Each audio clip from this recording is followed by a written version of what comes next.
शेरविंश महर्षि। महर्षि, आप cabinet minister हैं अभी वर्तमान में, और आप उनके साथ के सहयोगी जो कुछ उत्तर प्रदेश मंत्रालय से हैं, कुछ जो कैबिनेट में बैठे हैं, और कुछ पुलिस विभाग के मंत्रालय। महर्षि, आपके श्रीमुख से कुछ आशीर्वचन महर्षि।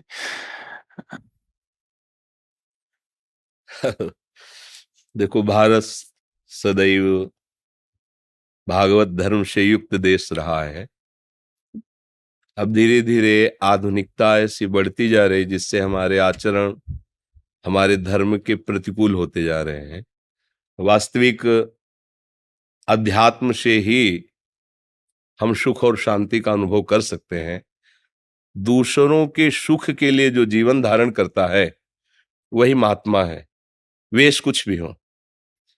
अगर वेश साधु का है और स्वार्थवश वासनाओं की पूर्ति, उसे महात्मा नहीं कहा गया।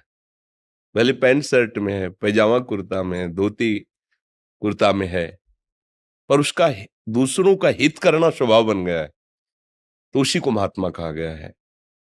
हमें चाहिए कि हमें जो भी पद भगवान की कृपा से भारत सरकार की पदवी पर जो भी पद मिला है, उससे हम समाज में शांति और सुख का विस्तार करें।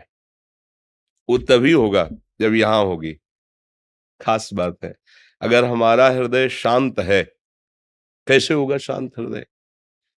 किसी पद को पाकर, किसी संपत्ति को पाकर, सम्मान प्राप्त करके मन शांत नहीं होता, भय और अशांति से युक्त होता है। कहीं पद छूट न जाए और कहीं विरोध भावना प्रकट हो जाए। इसका मतलब शांति का कुछ और स्वरूप है। तो भगवान श्री कृष्णचंद्र जो कह रहे हैं कि श्रद्धावान लभते ज्ञानम तत्परा संयतेन्द्रियः ज्ञानम लब्ध्वा पराम शांति मचिरेणाधिगच्छति। शांति का स्वरूप है, अगर ज्ञान प्राप्त हो जाए तो शांत हो जाएगा, उसकी वृत्तियां निर्मल हो जाएंगी। तो ये नहीं कि ज्ञान प्राप्त करने के लिए उसे साधु वेश धारण करना पड़ेगा। महाराज चक्रवर्ती सम्राट अम्बरीश जी परम ज्ञानी, परम भगवान के भक्त, तो सम्राट पद से तो फिर छोटा ही सब पद होता है।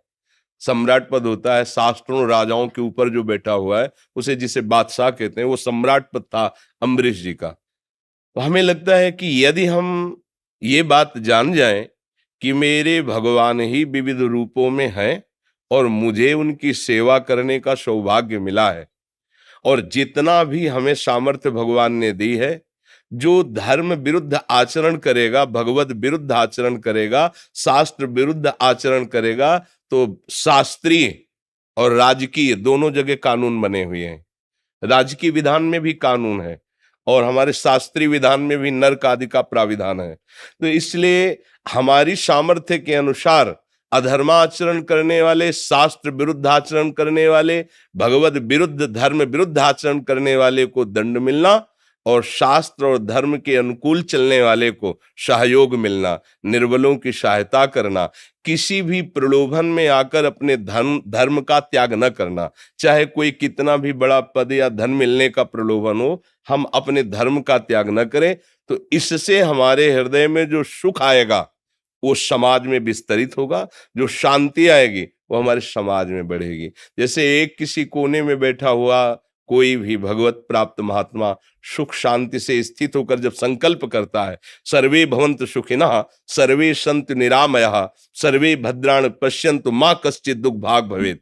तो जैसे दीपक है, उसका जितना प्रकाश है उतना अंधकार नष्ट होगा, ऐसे उस महात्मा का जितना प्रकाश है उतने जीवों का अंधकार नष्ट होगा। तो आपको भी जो पद मिला है, बहुत से नगर, गांव, लाखों लोग आपके अधीन हो सकते हैं। प्रेम, सुख और शांति। आज हम सही ना समझने के कारण कुछ लोग अपने पदों का दुरुपयोग करने लगते हैं। कितने दिन ये पद रहेगा, कितने दिन ये वैभव रहेगा, कितने दिन ये शरीर रहेगा, ये हम खुद अपने से प्रश्न करें। नहीं, एक नियत समय के लिए है।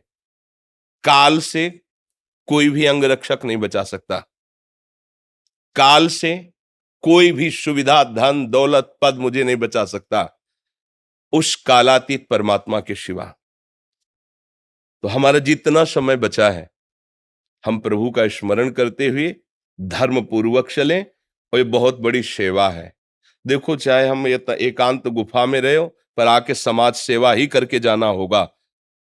तो आपको तो प्रारंभ से ही समाज में रख दिया और भगवान ने योग्यता दे दी और आपके हाथ में अधिकार दे दिया। आप लाखों लोगों को सुख पहुंचा सकते हैं, आप लाखों लोगों को दुख से बचाने का उपाय कर सकते हैं।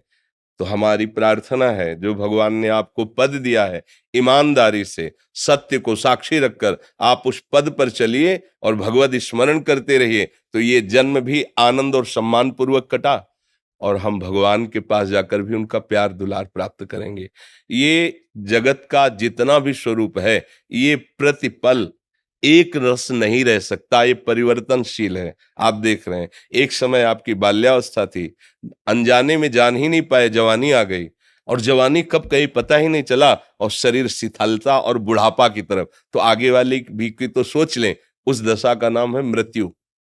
जैसे बाल्यावस्था, यौवन अवस्था, जरावस्था, तो फिर मृत्यु अवस्था है। मृत्यु के बाद का हमारा परिणाम, ये हमारी खेती है जो हम कर रहे हैं, वो हमें भोगना हो। अवश्य में भोक्तव्यम कृतम कर्म शुभाशुभम। जो पदों में बैठ करके खूब मनमानी आचरण करते हैं, तो भगवान ने उन्हें उनके सुकृत के अनुसार सौभाग्य दिया कि समाज रूपी नारायण की सेवा कर लो। और अगर वो उससे चूक गए तो फिर ये दुर्लभ देह और ये बहुत ही माननीय पद, ये हमारे किस काम में आए। इसलिए हमारी दैन्य भाव से प्रार्थना है, आप सब जो जिस पद में हो, सत्यता और ईमानदारी से भगवत प्रसन्नता के लिए करोगे तो है संसारिक कार्य, पर इससे आपको भगवत प्रसन्नता प्राप्त हो जाएगी, भगवत प्राप्ति हो जाएगी। अम्बरीश जी को पता नहीं था कि मेरी रक्षा में सुदर्शन चक्र है। जब दुर्वासा जी अपने तपस्या के अभिमान में आकर के उनकी परीक्षा के लिए गए और कृत्या प्रकट की, मंत्र से मारण का प्रयोग किया, तो सुदर्शन चक्र जी प्रकट हो गए। जबकि एक वो महात्मा है जो लंगूटी वलकल की लगाकर केवल दूब का रस पीता है, और एक वो राजा जिसकी बहुत सी रानियां और बहुत सा वैभव है, पर वो भगवत सेवा परायण है।